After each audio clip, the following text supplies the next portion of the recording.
pay attention to adjectives provided within the answer, because the adjective is going to make a difference.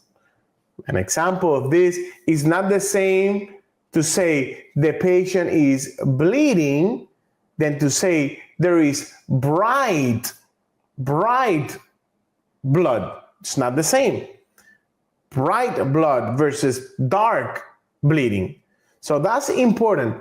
Pay attention to adjectives, because just that, an adjective can make a difference between a correct versus an incorrect answer. Another thing that I want you to pay close attention is to measurable data, objective data. For example, let's say you're dealing with a patient that is in hypovolemic shock. And the question says, which of the following nursing interventions are correct to deal with the patient's situation?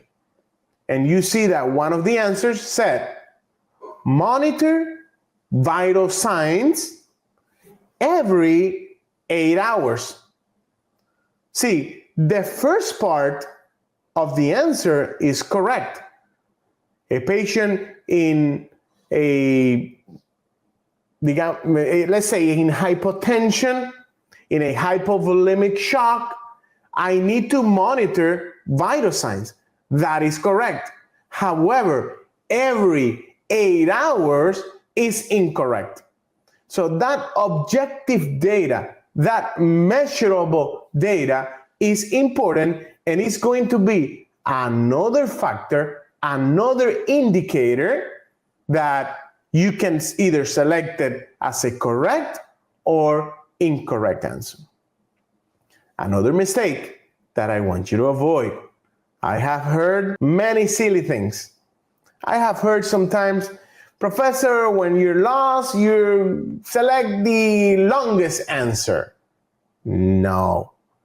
Professor, I heard that if you're not sure, you're gonna select the answer that looks the weirdest. No. Or the shortest answer. No. You have to use nursing knowledge. You have to use critical thinking.